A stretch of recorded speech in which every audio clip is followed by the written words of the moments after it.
Hey there, tennis fans. I'm Grace Carter, and this is Tennis Now, presented by Tennis Express. Tennis Express, order today and it ships today. Last week, we gave you the bad news about the ATP's 6-week suspension and the cancellation of several WTA tournaments due to the ongoing coronavirus pandemic. Today, we are back with an update. First, the WTA has now canceled 3 more tournaments and effectively suspended the tour for a week beyond the ATP. So, the new best-case scenario date is May 2nd for the WTA. Here it goes. As of today, here's a list of the cancellations. The Porsche Grand Prix in Stuttgart, Germany. The Istanbul Open in Turkey. The Prague Open in the Czech Republic. Now, it has been a very tough week for tennis, and even though we haven't heard about any players testing positive for coronavirus, we are currently monitoring a pair of what we're going to call scares.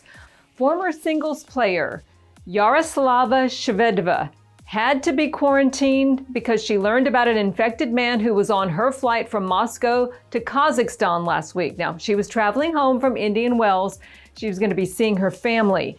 She has tested negative, but is still under quarantine just to be safe. The other scare is Aussie Bernard Tomic. He is struggling with illness, but the 27-year-old isn't certain it's coronavirus. He's currently quarantining in Miami after becoming ill in Mexico. Now, he hasn't been tested, but says he thinks he has all the symptoms like shortness of breath. He says his immune system has been low and he's been feeling run down. Now, for those curious about the difficulties a lot of players are facing, we did hear from a couple of Americans, Taylor Fritz and Christy Ahn, last week via the Tennis Channel. Now, Fritz says that most of the players have been chatting on WhatsApp before all the cancellation decisions were made. He says the players all voted, that they took their results to the ATP Player Council. And he says the players even talked about playing without fans, but most really didn't think that was the right idea.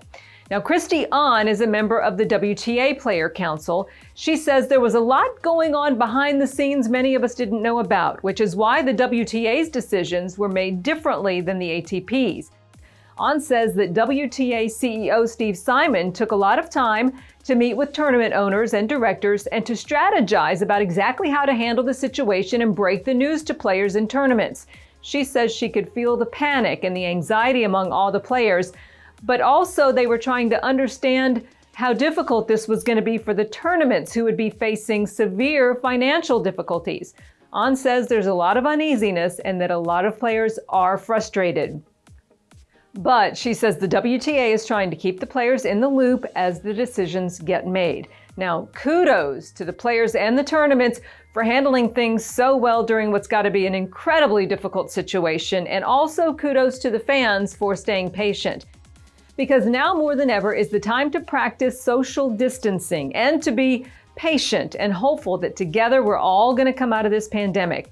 Tennis and tennis fans have a role to play just like everybody else. So that's what we know for now. Thanks for watching. Stay tuned here to Tennis Now. We're going to do our best to keep you updated on any breaking news regarding the players, the tournaments, and the tours. So stay safe, and we'll see you next time.